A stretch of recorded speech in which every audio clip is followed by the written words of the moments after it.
Hello, party people. Welcome, welcome. I'm just going to give everyone sort of 30 seconds or so to jump in. But welcome, guys. Great to have you here. I'm pumped to be talking about how to be smarter with your money.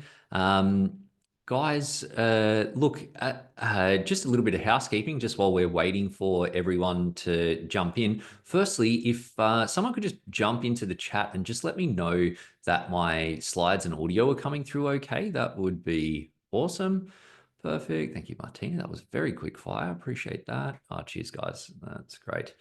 Um, Awesome. And so, guys, also, as we're going through today, I've got a bit of time for some questions, and I'm going to try to answer as many questions as I can throughout the session. I'll also have some dedicated time for questions at the end as well. But if you want to make sure your questions get answered, if you could just pop those into the Q&A box, that would be great. Feel free to throw any general banter and chit chat into the chat box. But for questions, just to make it a little bit easier for me to actually make sure that they get answered, if you could pop those into the Q&A, that would be awesome. Great. All right, guys. Well, look, I'm pumped to get into this one. I feel like it's a great time of the year to be planning with your money. It's a little bit scary to think that the year's more than 10% done already. And I know that the new year is something that gets a lot of people thinking about their money and what they can do to get more of it, do better with it as well. But we also know that New Year's resolutions, most of them fail. And, you know, that's because it's not easy. And particularly today, I think, like with all the disruption going on in the world, and we've got high interest rates, and we've got rental issues, we've got cost of living, all of those sorts of things. It's not easy, but it is also the key to success. And when you plan, your plan is the element of what you do with your money that allows you to get more, peace of mind, less stress, and better results as well. So yeah, super keen to get into this one. Look, guys, I just wanted to give a big shout out to our event partner for today, Perla. If you've been living under a rock and you're not across Perla, they're a platform for long-term investing. They call it Boring Wealth for the Long Term, which is completely aligned with our philosophies at Pivot. And we don't get kickbacks or have any commercial arrangements with Perla or anything like that. We just know that they do great work. And so if you're, investing or you're thinking about investing, I'd say that they're definitely a solution that's worth taking a look at as well. Also, if I'd love to know actually in the chat if we've got any first timers here, or for anyone that's been to one of these events before as well. But just for anyone that is new, we do a bunch of content in a heap of places. So if you like this sort of stuff, there's a bunch more. We've got live events on Eventbrite. There's a heap of content on the Pivot Wealth website, socials, and the Mo Money podcast as well. Thanks to the people that have jumped in the chat. I can see that there's a bunch of first timers. There's a few OGs as well. So nice work as well. A few people that have been following along on social. So g'day guys, welcome. Great to have you here. Also, I've got a few books if you're interested in this sort of stuff that and you want a bit more of the tactical game plan and step by step.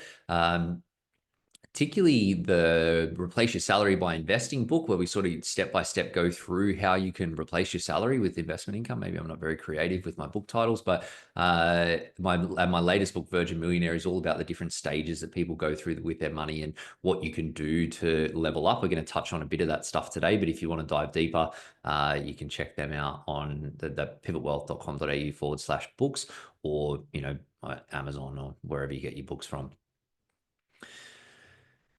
Also, just one for the lawyers before I get into the money stuff. Please don't rush out and make any life-changing decisions off the back of what we cover. We strongly encourage you to seek out personalized advice before jumping in. If you're making big decisions and making big shifts with your money, it's probably a good idea to be doing that anyway. Guys, I wanted to start with a bit of a case study and talk about these people that we've been working with for a little while and how they tackled their planning. So these guys were in a pretty good spot. They were on decent incomes, $160,000, $200,000. They had a really nice home that they bought well and had gone up quite a lot in value with a pretty chunky mortgage attached to it, though. had a bit of cash that they'd received part from an inheritance and part from them just being pretty switched on with their saving. And they were saving at a pretty solid clip of 5 grand a month. Now, these guys they were busy people. They were, working pretty hard for their paychecks. They also had a young family and were pretty time poor. They knew that they felt like they were paying too much tax. They knew that there must have been something they were doing, but they weren't really sure what that was. They didn't really have any investments outside of their home. And while they were in a good spot, they felt like they had some pretty big goals for the future, and it just seemed really far away. Now, when they got into their planning, what they chose to do, we realized quite quickly that they had quite a few options that were available to them. So they ended up buying a $1 million investment property, implementing a debt recycling strategy to convert $400,000 of their non-tax deductible home mortgage into tax deductible investment debt, and build an investment portfolio of ETFs at the same time. And as a result, they got 30 plus grand in tax deductions, $40,000 of upside in their property. And so the immediate upside that they got from putting these moves into place was $60,000 per year.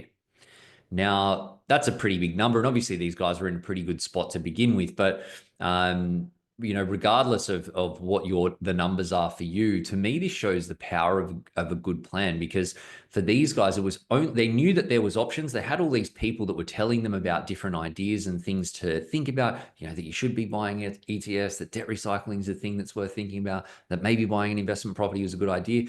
But it was only when they could see it all together in a plan that they knew that there was no major mistakes that they were potentially walking into, and that then gave them the confidence to take action to actually take their money to the next level. And yeah, they made a bunch of money quite quickly, but it was only really the fact that they were structured with their planning process, the same planning process that I'm going to show you guys as we go through the session today, that they were able to actually do this. And look, one of obviously these guys ended up in a pretty good spot, as you can see from what's on here, but they had actually been thinking about this stuff for like 4 years. And so for every day that goes past, week, month, or year that goes past with your money without you taking action, without you investing, without you doing that thing that you're thinking about doing, it actually creates an opportunity cost.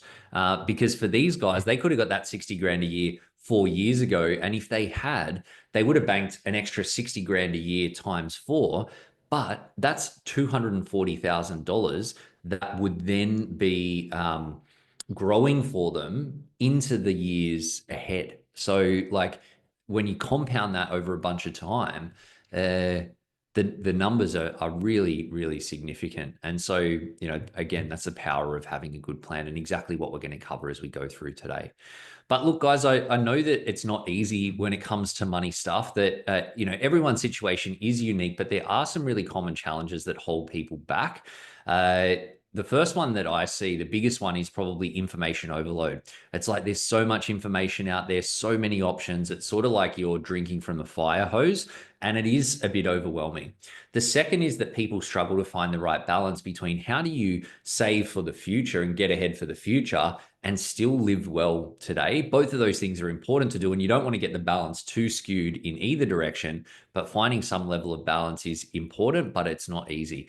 And the third one is a bit of fear of missing out, but probably more than the fear of missing out is the fear of making a mistake, or the fear of effing it up, basically, where you don't want to do something dumb that ends up costing you a whole bunch of money. And as a result, what we find that for a lot of people, that they end up a little bit stuck, and it's often not stuck doing nothing, but often you're just stuck doing the same stuff that you've been doing in the past. And what that really means is that you're missing out on the opportunity to make more money from the money that you already have. And so what we've found is that there's actually 3 main areas or elements that you need to get right when it comes to your money. And that's what I've got on here, which is your structure, strategy, and solutions. Today, we're talking about planning, and that's really the focus, which falls under the strategy section. But the structure and the solutions is also key. So just to put a bit more context around this, that your structure is all about making it easy to save money and making it really clear on how much money you've got to work with when it comes to your investing, your buying property, your saving, your debt reduction, or whatever the case may be. So that's a really critical element of your planning. And the next piece there, planning or strategy, which is understanding the different pathways that are in front of you that you could take to take you from where you are to where you want to be. And then the third element is the investments and the product solutions that you use to back up your strategy so that you make reliable, consistent progress and avoid the chances of downsides and setbacks and those momentum killing mistakes. Now, if any one of these three elements is missing, what happens is it ends up dragging down on the others. So it doesn't matter if you've got the world's best strategy and the world's best investments, but you don't have a good structure in place. It's at one, it's really hard to have a good strategy because you're not really that clear on your numbers, but it's also like you're working with a leaky bucket and it's just not going to work. Similarly, if you've got great structure and great strategy, but bad investments, well, you blow up your cash, and good savings, good investments, no plan, you're going to leave a heap of money on the table.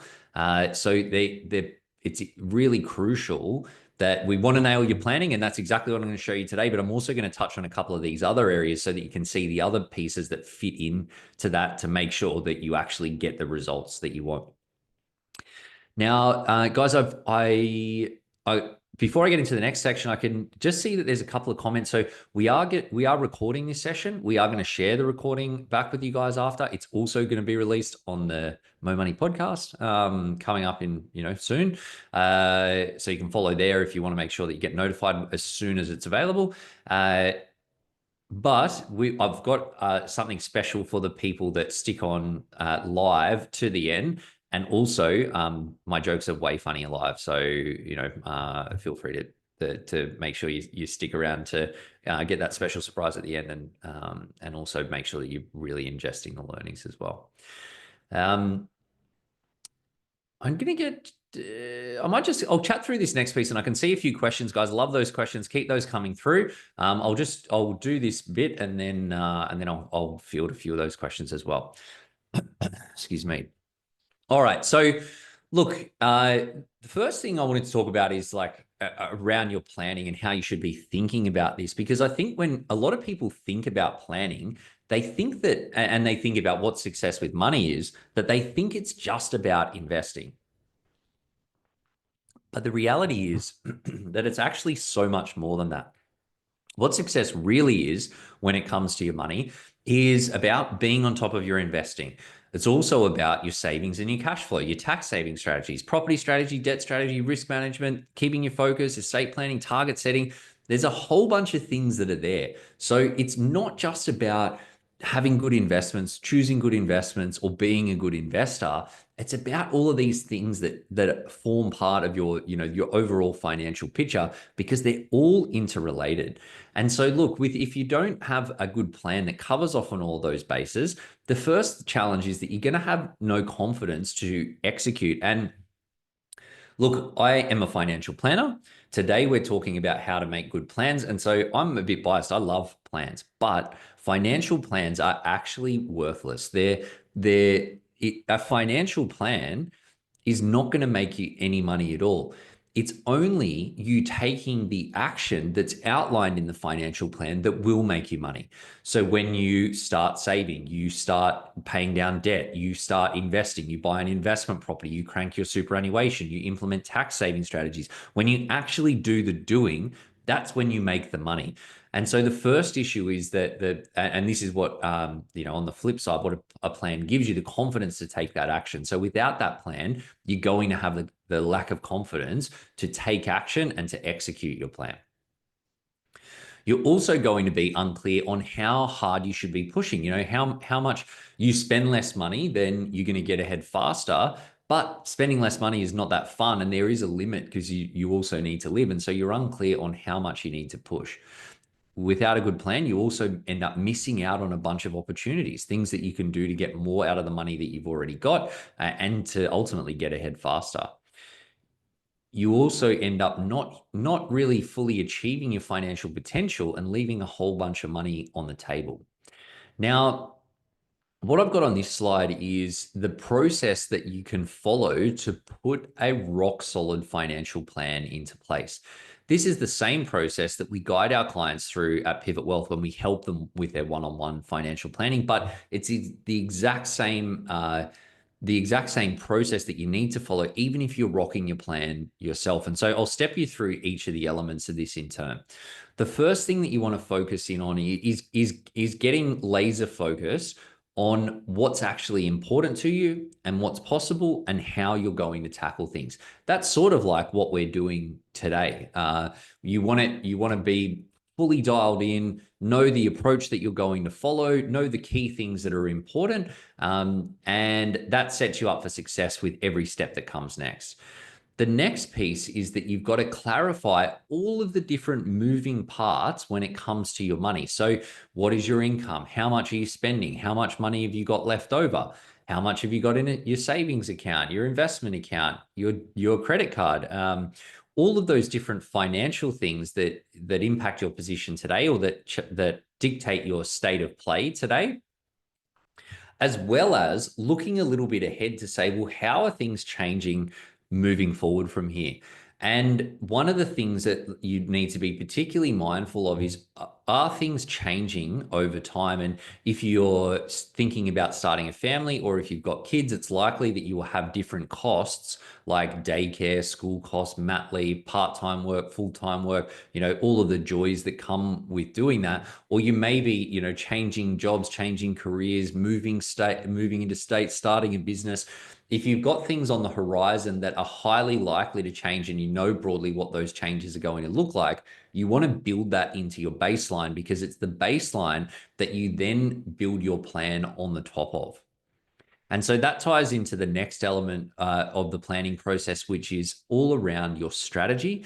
That's really understanding the different pathways that you can take to get you from where you are to where you want to be. And look, the common pathways, just to make this really clear, is saving money in a bank account, building up money with investments. So think shares or managed funds or ETFs. I put them all in the same bucket. You can pay down debt. You can buy a property. You can crank your superannuation. They're the 5 most sort of rock solid vanilla, most common pathways forward. But they're the most common for a reason, and that's because they're the most effective.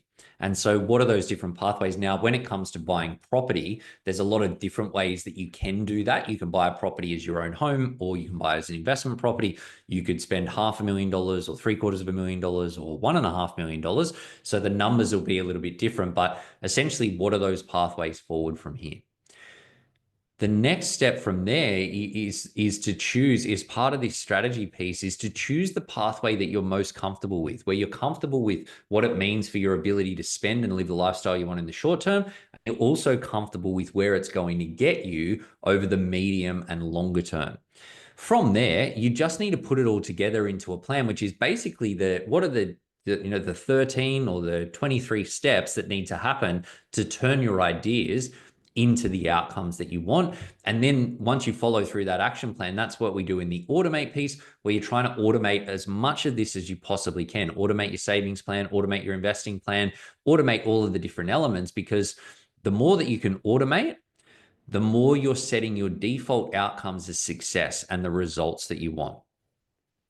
The more you have to do, the more that you can run out of time to do, forget, do wrong, make a mistake with, or whatever. So I'm a big fan of automation as much as you possibly can. And then the next piece is all about really ongoing refining. And I believe that you should go through this process at least once a year, so that you're resetting your targets, you're rebuilding your motivation, you're re-exploring the pathways.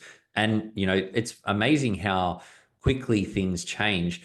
The 3 things that change that make the biggest difference is what you want and what's important to you, how you want to be living, where you want to be living, what you want to be doing for work, what you want to be doing from a lifestyle perspective, what's going on in the world, interest rates, share market, Trump, like all of these things, the global economy, like the things that impact the smart moves for you. And the third element is how you're feeling about the different pathways in front of you as well. And because those 3 things change a fair bit, you want to be refreshing your planning to make sure that you're always going to be following the very best pathway for you. Now, when you do that, when you take that approach, that gives you the ability to take confident action and to take that action sooner so that you get more results faster. It also allows you to find the ideal balance between growth for the future and your lifestyle today. It allows you to maximize every one of the right opportunities for you. And further to that, it allows you to really fulfill your financial potential. So I'm going to get into the tactics in a sec, but I can see that there's a few questions that have come through. So I'm just going to touch on a couple of these. First one, I've been micro investing on Pearlers. I can only afford $100 per month. I now have $700 invested. Would you recommend I draw this amount and invest in full shares instead? Well, look, firstly, I can't make any recommendations without jumping through all of the hoops of ASIC and the fund compliance that comes with financial advice. But I am happy to give you the things to think about when it comes to this. Now, for a bit of background, and for anyone that's not familiar with the difference between like micro investing and share type or ETF investing, is basically like similar versions but slightly different things. Micro investing is it sort of came into the scene maybe around a decade ago, and it allows you to invest very small amounts into what's effectively like a managed investment fund, which is managed, generally by an investment manager. An ETF is slightly different, or a share investment, in that you're owning your if you buy shares in Commonwealth Bank or Tesla or Apple or whatever, you own the share directly. Or if you're buying an ETF, then you're buying a little slice of a whole bunch of different shares. And it's slightly different from a tax perspective between the two different structures. And so one thing that I've noticed from the work that I do with my clients is that it actually doesn't make a very big difference whether you're in a micro investing option or an ETF option, until you have about $200,000 in your investment portfolio. It's really only then that you're going to notice a difference in the couple of $100 a year from a micro investing option versus an ETF type option. And so if the difference isn't that small and you've got one option that you're already in and which is way easier, it may be worth thinking about you continuing going on that path. I think if you get to that 200,000, well, $100,000 is a milestone, then $200,000, that's where you may want to look really closely at it, potentially even seek out some good advice at that time to really understand it, and then you make sure that you're making the best choice for you. Really common question, so thank you for asking that. As well. Next one, bumped into an article this morning. Quote, crushing double shock coming for Aussies late in 2025. They link it to gas shortage in Australia and a gas price rise coming from it. But how, given Australia is known as being rich in gas, while we cannot mine and store more in Australia?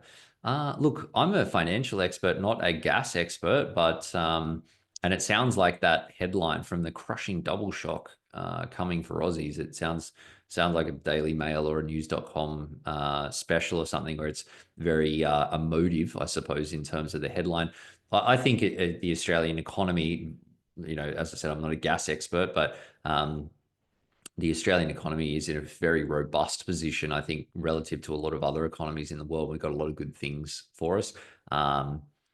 There's a lot of interesting commentary around gas, but I think I'll leave that to the experts.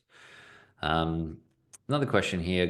I'm unemployed for 2 months from a redundancy. I have no mortgage, but have some savings around $300,000, which I keep in the bank at a high interest savings account around 5.5%.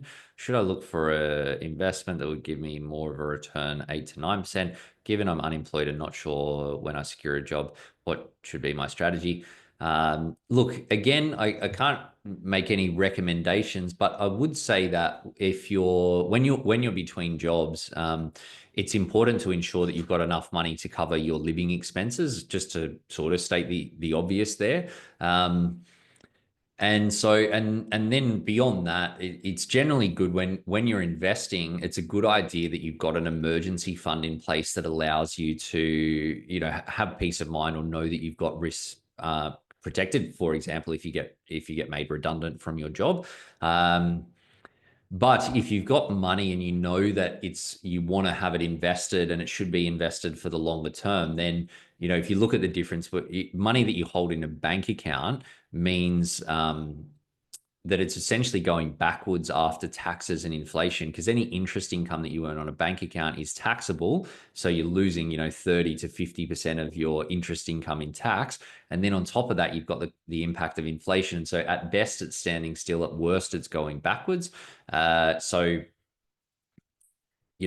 if you want your money to grow, you really do need to be investing it. You just want to be really mindful, particularly in a position like that where that you've got your day-to-day covered and a bit of a buffer for risk management in place as well. I hope that helps. One more question that I'm gonna crack on. What is the smallest amount of money you need to start investing into property? Well, it's I don't think there's any one answer for that, but I would say that there's a difference between buying property and buying good property. And so if you're investing in property, it's really critical that you choose an investment that will actually grow. Property is I love buying property, and I think it's the winning strategy when it comes to building your wealth, but it will only win if you buy a good quality property that will grow over time. And so you could buy a property for, I don't know how cheap the cheapest property is in Australia, 100 grand, 200 grand maybe, but it's very unlikely to be a quality investment for the long term. In my view, to get a quality investment for the long term, you want to buy something that's got good fundamentals, which is strong demand and limited supply. When we're advising clients, the philosophy that we follow or advocate for with them is to look at Sydney, Melbourne, Brisbane in as they're the highest growth areas in the eastern states with the strongest forecast population growth into the future. They're also in areas where it's largely fully built already. I'm based in Sydney. If you look at the Sydney property market, and particularly those areas around the CBD, the areas are already fully developed. It's not like there's big patches of land where they're just throwing up new houses, and that means that there's more supply. And so if you're looking at, well, how much do I need to spend to buy a quality property? Probably Brisbane versus Melbourne are probably the cheaper of the two markets. And you may be looking at, well, I'm not sure because I don't do heaps of this work with our clients. They're normally looking to spend a little bit more, but maybe $400,000 or $500,000 or thereabouts. And then from there, it's like, what first home buyer benefits can you access? As to dictate how much deposit you need. But generally, you can use the first home loan deposit scheme, which allows you to buy a property with a 5% deposit without paying lender's mortgage insurance. And then depending on the state and how you're buying the property, you may get some stamp duty concessions as well. And so generally around at least 5% of the property value is a starting point, plus your costs like stamp duty and those sorts of things as well. What I would say is that if you're in that position, you're trying to figure that out, it would be worth you having a conversation with a mortgage broker, because they will be able to explain that in a lot more detail and do it based on your situation as well. And so, yeah, you can definitely do that. I might actually put a link in the follow-up email to one of our mortgage brokers if you want to have a chat and talk about that as well. All right, guys, thank you for the questions, and please do keep those coming through. I'm just a little bit mindful of the clock, and there is a bit to go through. So I want to talk about structure, and basically where I wanted to start, I want to talk about how I automate my own savings and how we do this with our clients. But also, I want to start a little bit more bigger picture when it comes to your money management and how you allocate that. I'm going to give you the quick version of this, and because I think it's worth diving deeper. But given that this is an important part of the planning, I just wanted to make sure that it was addressed and it's in your awareness. And so, look, firstly, when it comes to your money, whether it's savings that you got in a bank account or money that you're getting from your work, each paycheck or whatever, you've essentially got two choices with what you can do with that money. You can spend it on your lifestyle today, or you can invest it for your lifestyle in the future. Now, when you put it into the future bucket, we're talking about savings and investments. Look, it's not rocket science what the options are here. And I touched on them before. You can save money in a bank account. You can pay down debt. You can buy shares. You can buy property. You can crank your super. The first two things that I mentioned are two really important things. So you can save money in a savings account, pay down debt, two really important things. They're also two things that are never going to really get you rich. It's only, investing money into shares, investing into property and investing through your superannuation that allow your money to actually grow for the future. But those three things also go up and down. You buy shares today, it could go down tomorrow. You buy property, it could go down as well. And so it's really important when you're investing money, then you're allocating money from the today side to the future side, that you don't need to bring it back the other way. Because so long as you choose good investments, and I'll talk about how you can do that a little bit later, but so long as you choose good investments and then you're never forced to sell those good investments at a bad time, your good investments do what good investments do over the long term, which is make you a bunch of money. And so how you make sure you're never forced to sell investments is you just need to make sure that you've got all of the spending that you want or need to do covered. Because if you've got enough money to cover all of your expenses that you need, excuse me, then you're never going to be forced to dip into your investments. And so it's not rocket science what the different types of expenses are that are out there. You've got, and these are our labels, don't get too caught up on the labels, but essentially you've got your fixed costs, that's your bills and the boring stuff, your spending, that's your walking around money, meals, entertainment, etc. Debt, everyone's least favorite category. Lifestyle, that's like your travel fund, your bigger ticket stuff for the house, weekends away, those sorts of things. Now, I'm not a big fan of the B word, but essentially a budget is laying out how much money do you want or need to be spending in these categories, and how much money have you got left over for savings and investments, and then prioritizing and figuring out what's most important between them to end up in a place where you're happy with how much you're spending and you're happy with how much you're saving. That gives you a budget or a savings plan. But a savings plan on its own will not work unless you back it up with a savings system. And so this is how I run my own bank accounts. It's how we run it for all of our clients as well, where you have your money coming into one particular bucket and then filtering out into the different other accounts so that you've got the right money in the right places at the right time. That way, all of your spending gets covered without you having to think too much about them. And at the same time, your savings and your investments is building, and importantly, it's building automatically.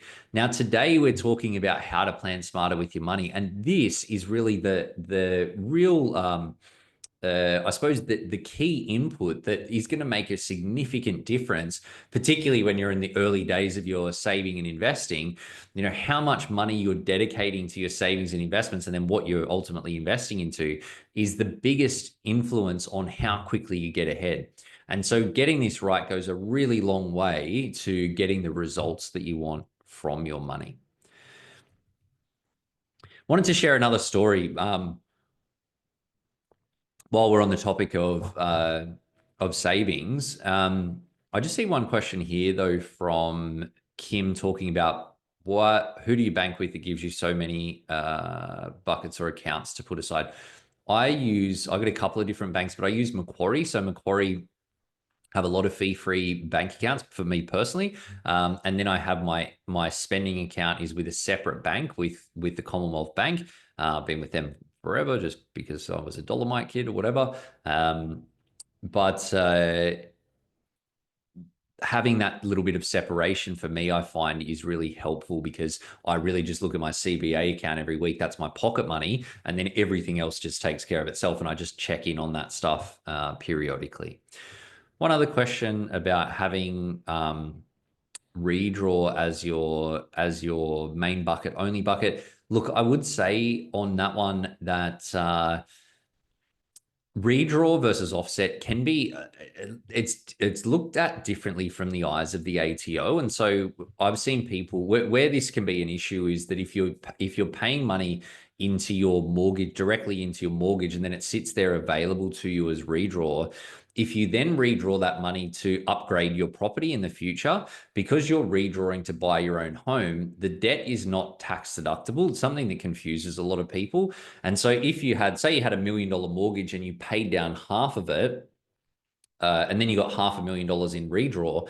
If you go and redraw that $500,000 out and use it as a deposit for your upgraded property, all of that debt is not tax deductible. Whereas if you have an offset account and you put $500,000 in it, and then you take the $500,000 out and use that as a deposit for your upgraded property, you've now got this $1 million. Well, you've preserved this $1 million of debt in your first property, which is now an investment property, and that means the full $1 million is tax deductible. So you just want to be a little bit careful with that. But look, as a general comment to that question, I would say that this is my system, and obviously I'm biased, and I think that the one that I build is the best one. That's why I did it the way that I did. But the important thing is not really that you use exactly this system. The important thing is that you actually have a system, one that allows you to automate your transfers between your accounts, gives you clarity on how much money you can spend without you having to do too much work or use too much willpower, and that you can see your savings growing and know that it's sitting separately from your day-to-day spending,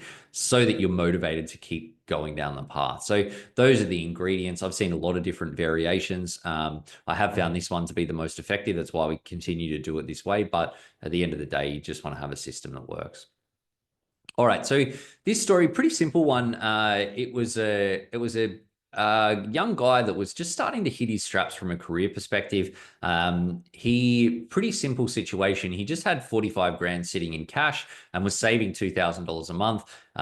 He not a lot of costs, because he was still actually living in a share house, and his cost base was pretty low. So while he was saving a couple of grand a month and pretty happy with that, he felt like he really could have been doing more. He had no experience with investing, didn't really know how it worked, didn't know what was possible. He wanted to buy his own home, but with Sydney, he lived in Sydney, and with Sydney property prices, that just seemed like so far away. And so he had no system. He wasn't really motivated, and felt like his progress was pretty slow. Now, when we started chatting, we ended up putting together a bit of a savings plan and going through those buckets to see really, where he wanted to be spending his money and how much money was left over. But one of the things that made a really big difference is we got a compound interest calculator. I used the Money Smart one, which is on the government website.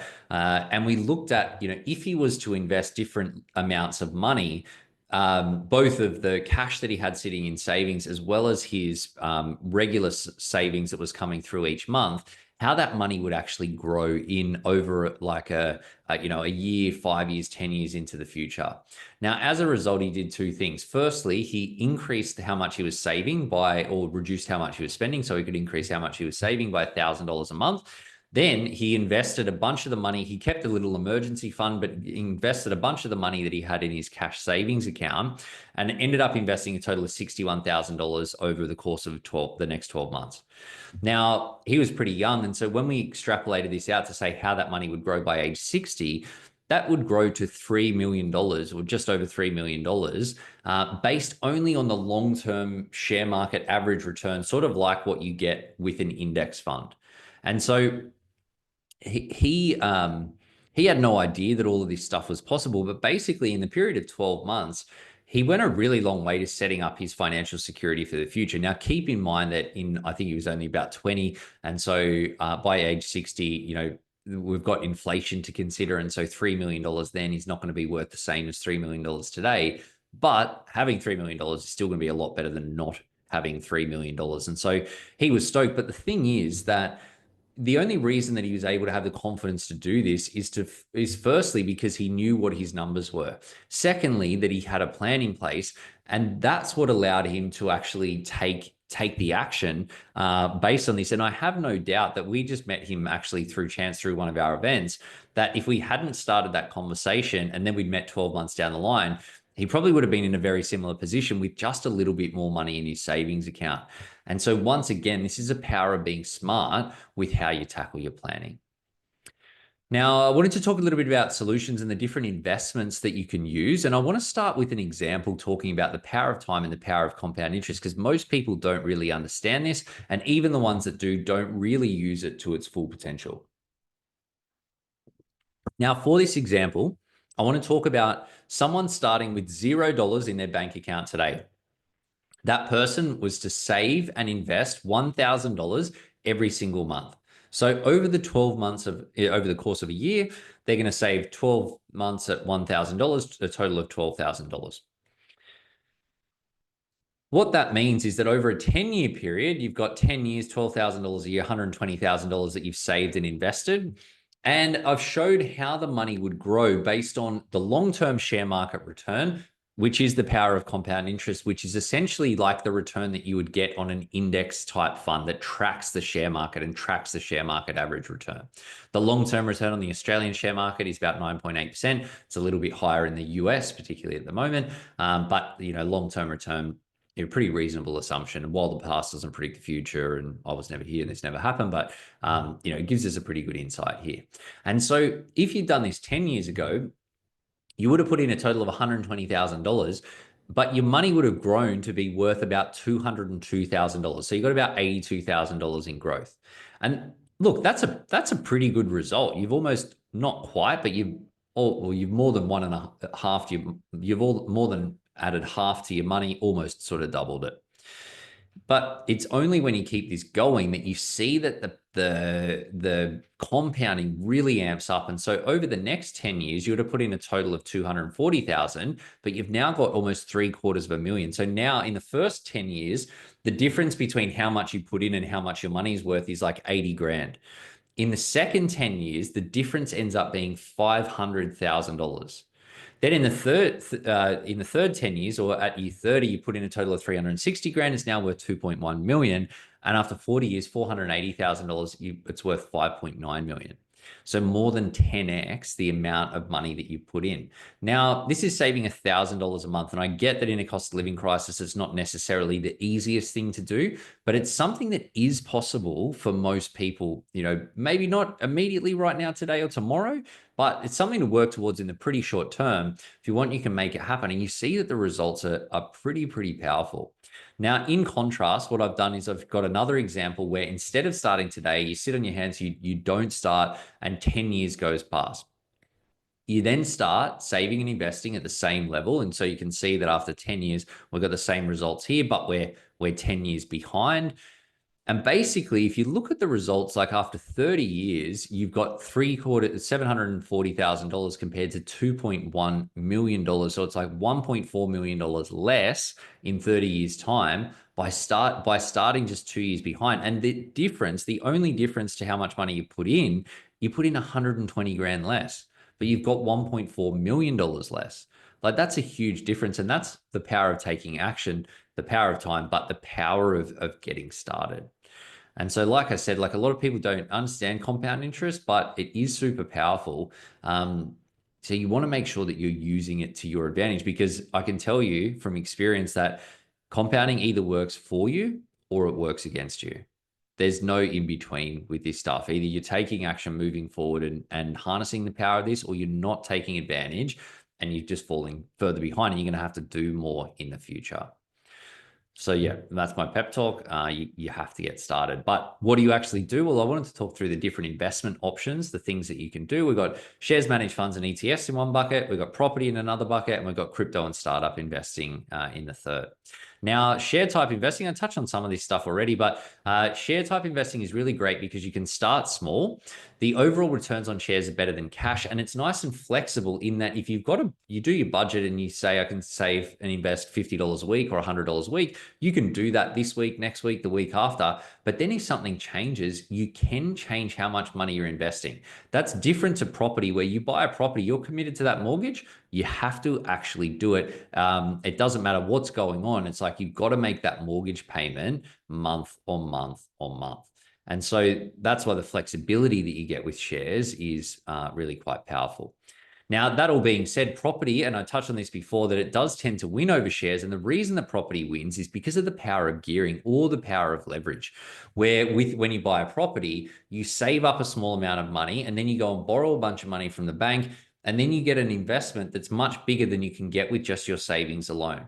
But when you buy a property, like I said, there's that cash flow impact. There's a bit of risk to consider because you need to be making those mortgage payments month on month. And property can be vacant. If you don't have a good one, you can have issues as well. And so there's a little bit more risk management to factor into your planning if you're going down the property path, or when you're going down the property path. Now, the third element, crypto and startup investing. Now, look, I think it's a really interesting space.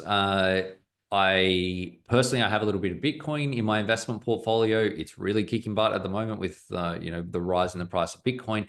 Um, but I've seen a lot of people that have gone seriously wrong when it comes to crypto and startup investing, and they've ended up paying a pretty heavy price. And so there is a huge amount of growth that has happened in these markets. There's also potential for more growth in the future, but it is very, very volatile. We see that the price has pretty wild swings and roundabouts, and that is something that is something you have to be aware of that and manage it well. Know that you're investing for the long term. The other thing to think about when it comes to crypto and startup investing is that typically people are investing in these places because they're trying to get a higher return than what you would get in the share market.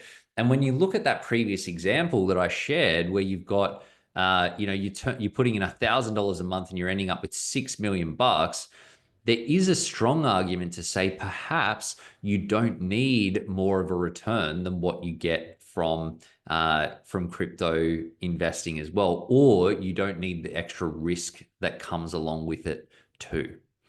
And so once again, I think it's interesting. I think there's a place for it, but you want to be careful. And in my opinion, build your foundations first so that you know that you've got your rock solid investments in place before you start adding on the really spicy and wild stuff.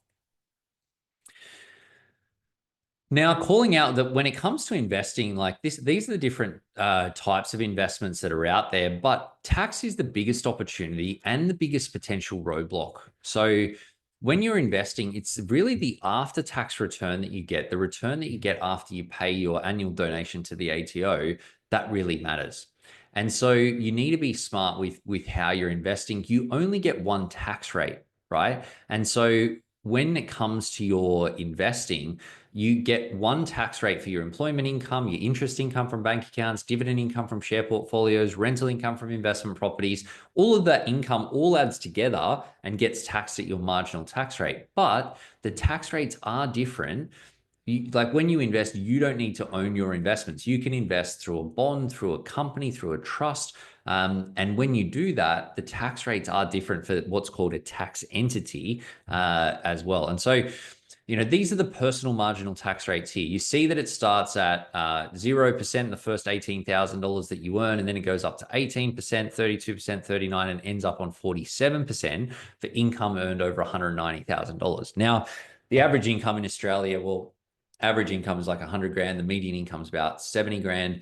And so, for people earning in the average income, you might go, well, I'm on a reasonable tax rate. I'm not on the highest tax rate now. But one thing that I figured out, and was the catalyst for me writing the book Replace Your Salary by Investing, is that replacing your salary with investment income is actually the key definition of being financially free, financially secure. And so while you may not have a super high taxable income now, if your goal is to replace replace the Australian average income of 100 grand with investment income of 100 grand, if you build that up all in your name while you're still working, you're going to end up in the top marginal tax rate and end up paying a lot of tax on your investment income. And so, like I said, you don't need to own your investments. You can choose to invest in your name or partner's name or joint names. You can invest through a super fund, through a company, through a bond, or through a trust. And each of these different sorts of tax structures have different tax rates that apply. The maximum tax rate that applies on superannuation is 15%. That's way lower than personal marginal tax rates. That means that if you want to build investments through your super fund, it's going to grow a lot faster than building investments in your personal name. Or if you can't access your super money. So if you want to invest in a way where you can access the funds, you invest through either a company, a bond, or a trust. The maximum rate of tax that you're going to pay is 30%. And with things like bonds, they actually have this thing where you don't pay any capital gains tax when you keep an investment for longer than 10 years. And so being strategic with where you own your investments can have as much, if not more of an impact than what the actual investments are that you choose. And this is why I think that investing is the biggest area that allows you to actually save on tax and cut your tax bill over time. Now, I wanted to get into some of the mistakes to look out for and avoid. I can see those questions coming through. I keep those coming through. I'm going to push through this. I'm just sort of watching the clock here and I'll circle back to them at the end. So the first one is thinking that you need to be an expert on day one. A lot of people put a lot of pressure on themselves when it comes to their money, that they think they need to nail everything and know it all. But you don't need to know it all. You just need to know enough to take the next step for you. Because when you take your next step, you're going to learn a bit about learn a bit about your money, learn a bit about your strategy. The future comes a bit clearer, and then your next steps beyond that become a little bit clearer from there. The next one is trying to shoot the lights out with every investment that you make and running the huge amount of extra risk that comes along with that. You don't need that extra risk. Depending on what the position that you're in, you look at those, examples that I shared, that you can get a solid return from a index fund that tracks the investment. And that over the long term, that's, can perform consistently for like 100+ years. It's a solid bet. The other one is tax planning after investing. A lot of people think, oh, I don't have that much money, I won't worry too much about it. And they don't do their tax planning until after they invest. And when that happens, it can be difficult and expensive to restructure things and change things over time. Final one is going it alone, trying to figure this all out on your own. When you do that, you end up, fear of making a mistake. It leads to indecision, leads to missed opportunities, less confidence to take action and to be aggressive when it's needed. And you end up with a lot more stress than with money around your need. Will you get some help, whether you get help from, an advisor or a mortgage broker or an accountant, or even, a mentor that's maybe done some of these things before, that goes a long way to helping you figure this stuff out and learn from their experience so that you get there faster and with less stress. Alrighty, guys. Well, look, I can see a bunch of questions, and once again, just keep those coming through. But look, I feel like we've covered a lot of ground now. I just want to talk about next steps and where to from here. Now, I talked about replacing your salary with investment income. I think that's one of the key definitions of being financially free. And so in Australia, these numbers are a tiny bit old now, but the average income via the ABS, $92,000. Now, based on the 5% rule, which says that you can draw 5% of an investment income from a pool of investments without eating into capital, basically you need to have about $1.84 million in investments to give you an income of $92,000 a year. So based on the 30-year return on the share market, the long-term return on the share market, and allowing for inflation, taxes, and fees, basically how much you need to save and invest to build $1.84 million and replace the average income depends on when you get started. So I've just looked at, how can you get there? How can you get an investment income of 90 grand by age 60? And basically, if you're 20 years old today, you need to save and invest $10.10 a day. If you're 30 years old, you need to save and invest $27 a day. At 40, it's $81 a day. And at 50, it's $296 a day. Now, you can see like at 10 bucks a day, that's something that should be achievable for most people. $27 a day is also something that's pretty easy depending on your situation. $80 is probably potentially doable, but, getting a bit harder.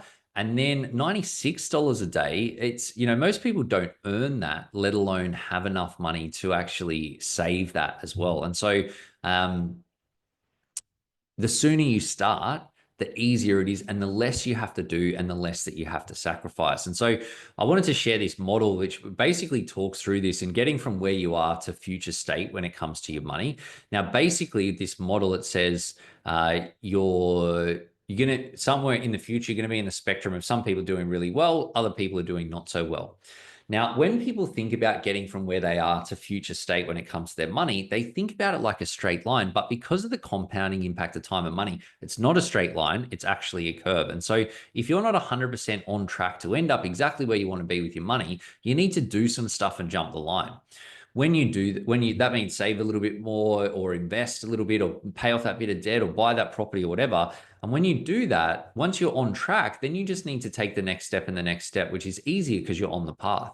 But the longer you leave it, the more time goes on, you see that the jumping the line, the gap becomes bigger. It gets more and more painful, and putting yourself in the best position can become impossible. That's why with that example, it's like, you could, if you start at 20, you're saving only have to save $10 a day. If you leave it till you're 50, you have to save $300 a day. That can be impossible. So the sooner you start, the easier it is, and the less you have to sacrifice. And so, guys, I wanted to talk a little bit about just our new Smart Money Accelerator, which we've just relaunched, that is something that can help you save more and invest smarter. I'm going to come to questions in a second, but I know when we go through this stuff that a lot of people think, well, how can I actually get these results, quickly? And I just wanted to say that we're not. It's not like we're super special or we've got access to some super secret black magic. We've just got a system and a process and a formula that works. And so the Smart Money Accelerator, for some of you, you may be familiar with this already, but basically it's a money membership that allows you to grow an income from investing without drastic sacrifices and without the guesswork. And so basically, this has come about through all of the education work that we've done from, some of Australia's leading corporate companies like the NRL, the RLPA, Perla, Vault Bank, and a whole bunch of other ones. And basically, we wanted to bring this to people where they weren't working with a company that had, a massive budget to work with. We also know that with, financial advice, it can be quite expensive with one-on-one advice starting from around about $900 a month, which we know is not accessible for everyone. So we wanted to open the door to more people. And so what we've done is we've taken all the lessons from all of the education work that we've done and a decade helping our clients build over $1.5 billion and basically put the power in your hands with this. And so through the Smart Money Accelerator, you basically get your financial foundation sorted, then get a bunch of deep dive content where you've got step-by-step action plans to, save around things like tax planning and debt recycling and investing for your kids and all of these different elements, so that you get results and you've got no question unanswered. You also get monthly live Q&A and new content to keep you moving forward and to make sure that you don't have any roadblocks that get you stuck. And importantly, it's all backed up by checklist guides and cheat sheets so that you know that absolutely nothing is missed. And so we're so confident that this thing works. We actually launched this last year, but in 2023, that it's backed up by a money back guarantee. So it's almost like a no risk thing that you can give it a try to help you save and invest more. And any issues, it's fully backed by that as well. We've also got a few bonuses at the moment where you get a personalized report, which shows you where you're at with your money and what you can do to move forward, a one-on-one mortgage and property strategy session. And for annual members, there's actually credit for financial advice in there as well. And we're about to launch this 6-week investing challenge, which is just kicking off on the 10th of March, where over the next 6 weeks, we'll help you invest at least an extra $1,000 and back it up with a bunch of live Q&A as well. And so, look, if that's something that's sort of up your alley, the investment is for members. It's actually I've set it up with this QR code here to give you guys a discount where you actually get 50% off the $99 a month membership. And so I'll just put that into the chat. We've got the link with all of the details on there. And so if you're keen to join, I'm super excited for this challenge that we've got coming up. There's also a ton of content that we know actually works as well. So appreciate those comments coming through. And what's happening on my screen? Guys, I'm just going to jump into questions, and I'm a little bit mindful of the clock. I've got time to stay for a few extra minutes as well. I do appreciate that some people may need to jump off as well, but I'm just going to try and power through a few of these questions as well. All right. So, first one, what's your thoughts on negatively geared properties as an investment? Uh, Love them is my thoughts. I think you get some tax benefits. You've got the gearing benefits, and that's really the biggest benefit when you buy a property is the power of leverage, where you've got a deposit, you borrow money from the bank, and you use that to you get a bigger investment than you otherwise would. The negatively geared part, is the part where you can deduct the cost of that, you can tax deduct the cost. That to me is the cream on top of the strategy, not the reason that you would actually do that as well. Kim's asking how much is I think that's for the Smart Money Accelerator. It's $90, $99 a month is the fee for the Smart Money Accelerator membership. But we've got a code on here where you can get 50% off your first month to take it for a spin, essentially. And so it's 50% off for the membership for you, Angela, as well. Will there be a recording? Yes, there will be a recording. We'll share it around with you guys after. Someone was asking about the $1.84 million number to replace your salary with investment income. Does your super fund balance include that? Yes, it does. But one thing that doesn't include is the value of your own home, because while your home is great and it's great to have a nice roof over your head, it's not an investment that actually generates you any money. And so if you want a $92,000 of income from your investments, you need to have $1.84 million of investments outside of your own home. Hope that helps. What is the best way to select an investment bond? Is this something only available through an advisor? Is there any way to do some research before we speak to the pivot team? Yeah, look, absolutely. You don't need an advisor to open an investment bond. You can just do some research and find out, have a look at the fees. They're all heavily regulated, and so they've got really strong protections in place for investors. And basically, once they get the rubber stamp from ASIC and Co, like that they've gone through a pretty rigorous vetting process. But the tricky part with bonds and other tax structures as well is how it actually fits into your planning, because like with investment bonds, you've got this 10-year capital gains tax free period. You need to tie that in with what are you doing with your property strategy, what are you doing with your debt strategy, what are you doing with all of these things to make sure that you've got the right amount of money going into the right structures as well. And so do your research.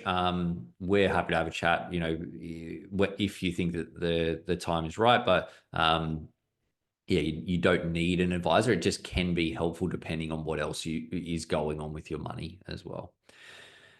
Can you talk about self-managed super versus having a company managing it? I can. Look, I think having a self-managed super fund is where it's sort of like setting up your own company that you fully control, and then you can set up bank accounts and investment accounts, and you do a tax return on an individual basis for your self-managed super fund. Some people choose self-managed super funds because they get like extra control of their money. But to be honest, there are so many great options that in what's called an APRA super fund, which is basically all of the industry super funds plus Net Wealth and Hub24 and CFS and all of those bigger names as well, that allow you to have almost the same level of control than you get in a self-managed super fund. And so self-managed super funds are quite expensive because they've got a fixed fee for attached to doing your tax returns and all the compliance. And they also come with a fair bit of admin. But basically, if you've got like $10 million in your super fund, then the fixed fee probably isn't that big a deal. But if you've got $10,000, you can be paying out a huge amount relative to your balance. You might pay $2 or $3 grand a year for all of the self-managed super fund work. But if you've only got 30 grand, then that's 10% of your fund. And so I see a lot of people, I feel like that there's a bit of an agenda online with self-managed super funds that people push them, but you can get a lot of control in other ways through your super, with your super, without having to use a self-managed super fund. I hope that's helpful, Martina. Anne says, I have a full-time job and run my own business part-time. My shares portfolio and I have a taxable income of about 300. What are the ways that I could reduce my taxable income? Look, I would encourage you to go back and check out the event that we did on how to cut your tax bill. But I'll give you the short version. You can do super contributions to max those out. You can bring forward some tax deductions. And this is not advice, by the way, and you should go and obviously speak to your tax professional about that. But just the levers to save tax, more deductions, super contributions, negative gearing on investment properties, buying new investment properties that have depreciation tax benefits attached to them. You want to be really careful with that and make sure that you're still getting a good quality property as well. But they're probably the main, or buy income protection and financial advice, that tax deductible advice. They're the biggest ones. But when you're in that higher income bracket, you're probably really paying at the edges. And I think that the biggest thing that you can do for people in that position is to make sure that you don't go buying up a whole bunch of other investments that are going to be in your own name, where you are then going to even add on more to your taxable income and pay even more tax on top. And so, yeah, I would say that's probably a bigger opportunity, because there is a limit to how much tax deductions you can get, and you only need so many paper clips as well. Kylie's asking, is the smart money accelerator suitable if you're over 50? Look, it depends on that one, Kylie.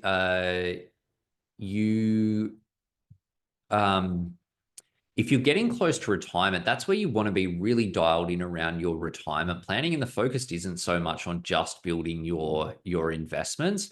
That being said, if you know that you've got a bit of runway around working and you are focusing on building, then a lot of the same principles will apply as well. So I hope that helps.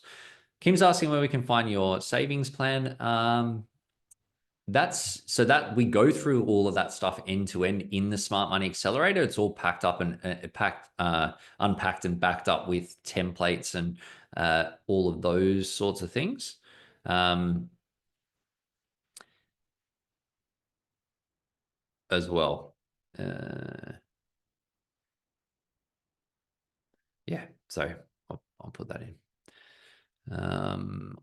I hope that helps you. I think that it is online. Sorry, that was my hesitation there. Is it? I think that it is online somewhere, but I'm not sure where. So if you can seek it out, then it'll be there. Ada says, is it possible to engage Pivot for a checkup on our general financial situation? Yes, we do that. You can have a look on the Pivot Wealth website, and you can book in a chat with our team from there as well. Guys, look, I appreciate you guys being so enthusiastic to learn more as well. But thank you guys so much for all of the questions. I do really appreciate it. Guys, check out our upcoming events that are coming up on Eventbrite. And yeah, we've got a bunch, and on the socials in the meantime as well. There is a heap that's happening there as well. And so again, big shout out to our event partner in Perla. Check out those guys if you're not already familiar with their stuff, because they are doing great things. Guys, I'm going to leave it there for today. Appreciate all the comments, guys. You're very, very welcome. And I will catch you on the next one. Cheers, guys. Bye for now.